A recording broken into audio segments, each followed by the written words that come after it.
And we're back. Thank you for staying. Let's talk about our Living Standard series. And this week, we focused on fuel and utilities. Join us with your thoughts on how these two necessities work out for you per your budget. But before you join us via the phone lines and on social media, let's recap some of the stories you've been sharing with us.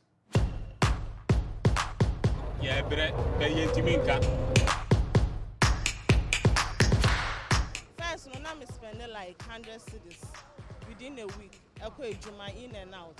But right now, I think I'll spend like 150 cedis.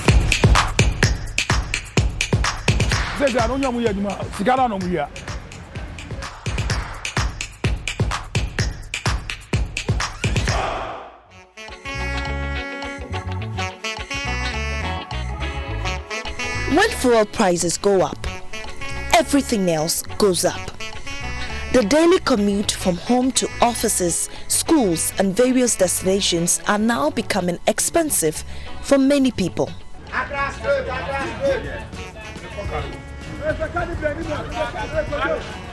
Efua Boydua lives in Kaswa. She waits for several minutes at the La Paz bus stop, eagerly waiting to hop into another vehicle to Achimota. Before Saturday, 25th February, she paid 5 cedis from Kaswa to La Paz.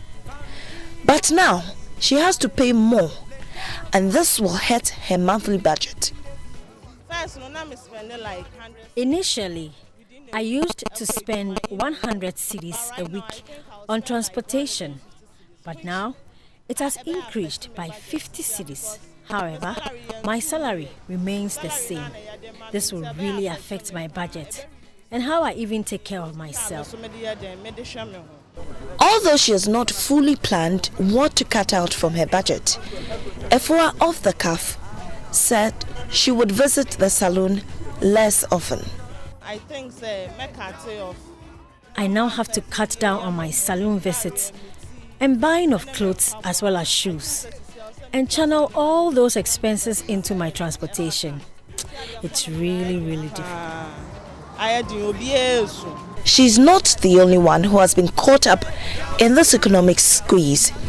Vincent is a student at the University of Ghana. He has also been stuck at the La Paz junction for a while now. As a day student who lives beyond Sotium, he's contemplating cutting down on the number of times he attends classes due to the increase in fares. Seriously, right now I do have lectures that's all the weeks, and if I'm supposed to go all the weeks, just imagine 16 cedis times 5. Even a month is more than 300 cedis.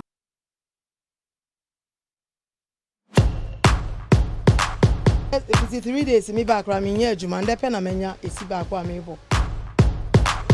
Sena we are sena yente na ma bibia ubo move kula want to me move. Recently the bill that came was almost 130 for water, and I'm wondering why the water is still going high.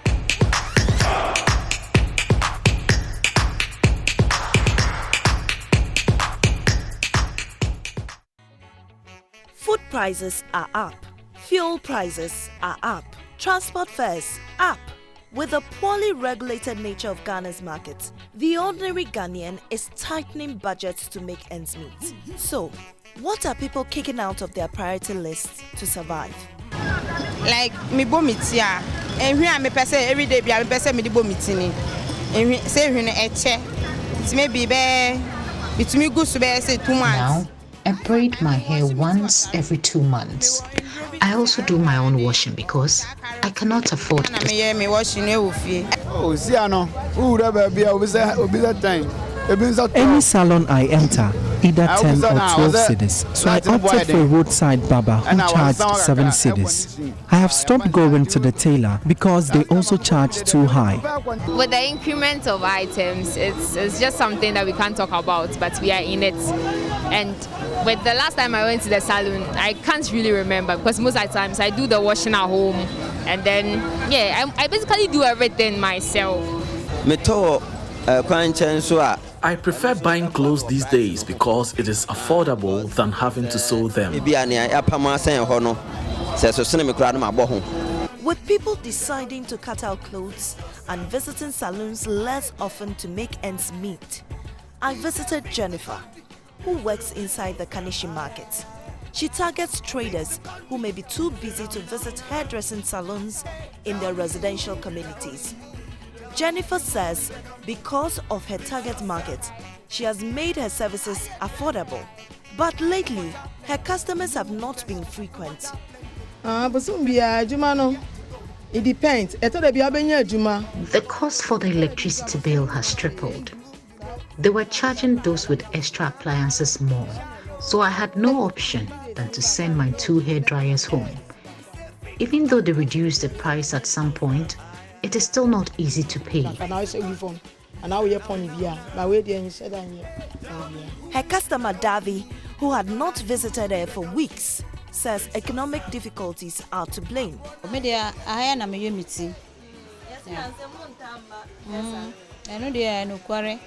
This is where I braid my hair. But for some time, financial difficulties is making it difficult.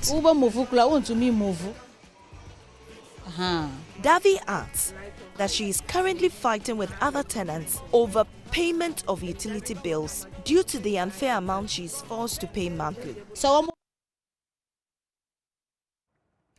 Our living standards series, same salaries or stagnant salaries, but at the same time, we have to deal with wildly fluctuating prices of fuel and food products. It's an economic crunch, and we all find ourselves in the middle of it. How about you? Have you had to readjust your budget to accommodate the incessant increments?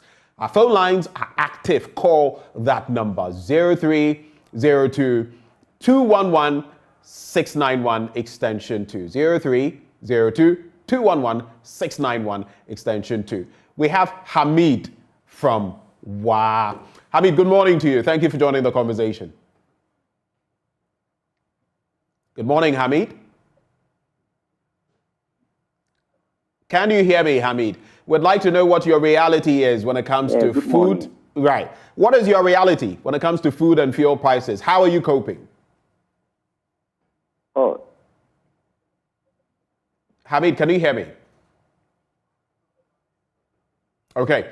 It appears we're having a challenge with Hamid. Hamid, if you can, do call in again. And whatever language you want to speak, once we can comprehend, we'll have you speak it. If you can speak English, of course, you go ahead. 0302 211 691 extension 2. 0302 211 691 extension 2. I'll tell you of my reality. Apart from the cost of many things that have changed, I have moved in terms of fuel payments from 6.9 per litre to 7.1 to 7.33 and 8.16, and now yesterday 8.45, 8 CDs, 45 pesos. We have Sheriff in Kumasi. Sheriff, good morning.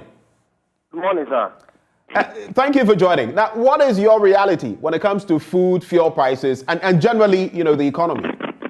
It's not easy, sir.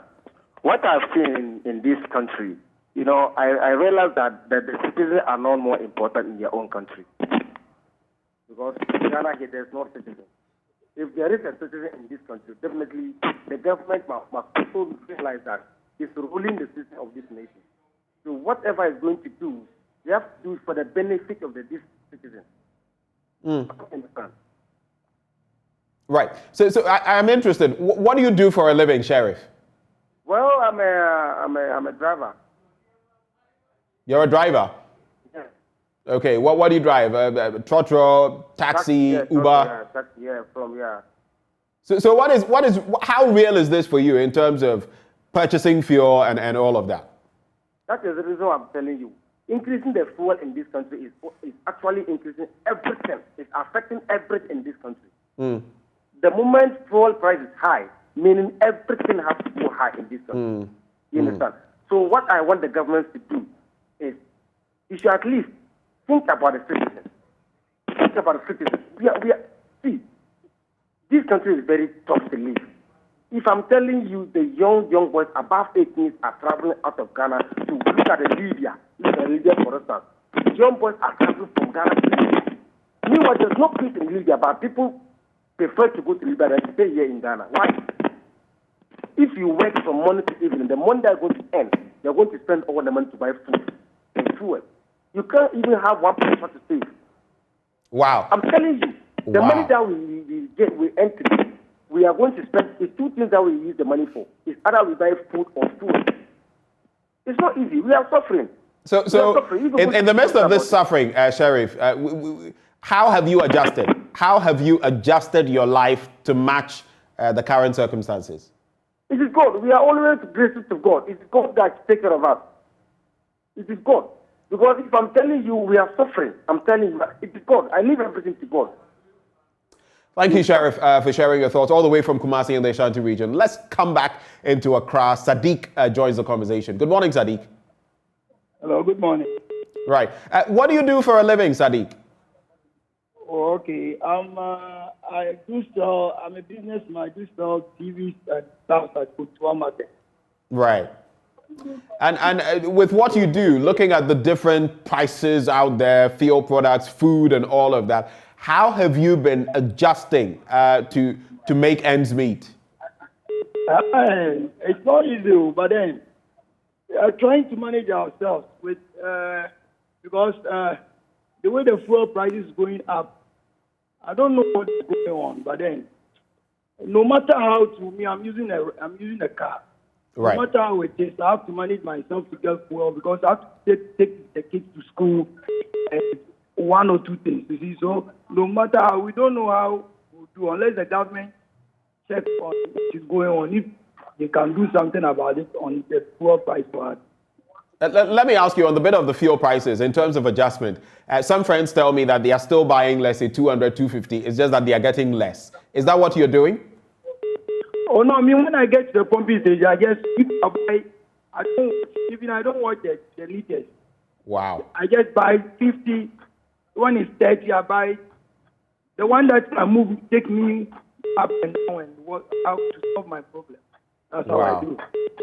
Sadiq, thank you for sharing your thoughts. That means that you'll be doing a bit of 1 gallon from time to time just to get you moving, but not buy in huge quantities. Godfred from Kumasi, let's go back to the Ashanti region. Godfred, good morning. Good morning, Godfred. Your crew. Yeah, I'm calling from Kumasi, precisely remind. Right. You know, can you speak up? If you could just speak up a little for me. Okay, all right. Precisely remind. Right. Yeah. Actually, I've adjusted myself. Well, it's very expensive. I normally take my watch to school, back to my office. After she closed from school, I go and pick her. And the fuel I used at that time, I was even complaining. But now, if I'm able to drop her, I have to find ways of me to get her money so that she can pick Toto and come back home. But it is very risky for me. I attempt to cross this dual carriage road. She's very young. But because of the difficulties, the increasement of fuel has made me to compel myself to use my car very wisely. And in fact, the taxes that we are talking about, the government should look at it. So far as the foreign income is higher now, let them use those ones come to cushion us so that they will take some of the taxes out of it. So that foreign income, the foreign end, the one that they are getting from the crude oil as they export it, they use them to consider with the citizens so that we can have a little relief. I hope you people are doing a very good work and keep it up. Thank you very much and have a pleasant day. Thank you. Thank you too. And do have a blessed day too. Let's do Gordon and Dan Suman. So it's been apart from WA, where we started with, it's been a Kumasi and Accra affair. Gordon, good morning. Good morning. How are you doing? I'm well. How about you? Doing quite well. I'm an IT consultant. Right. But then it's quite intriguing when we seem not to have anticipated some of these things way back 2019 November, the very moment COVID hit the world. Like my alma mater will say in our slogan, the very moment 2019 November hit the world with COVID, some of us began anticipating what a kind of change the world was going to face. Some of these things were so clear on the wall. As I speak, I had in my firm 6 staff as of 2020.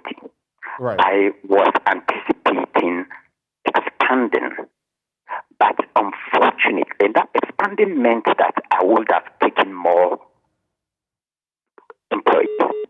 Unfortunately, March in Ghana, it couldn't be, and I had to revise. What that meant was that even the 6, I couldn't even afford. As we speak, I'm on 3 staff, permanent, and then trying to do non-permanent, obviously because of the situation. And in my personal, expenditure, I had to review a whole lot. Look at things that will not inure direct benefits and cut them off. It's so sad. I think when we look at the pain COVID has brought to us, anybody who was a genuine person way back 2019 would have anticipated some of these. I did anticipate, and truly speaking, I had to put a break. From 2019 November, when I heard of this outbreak way back in China, this was going to be a terrible blow for the whole world, and indeed it did. Economically,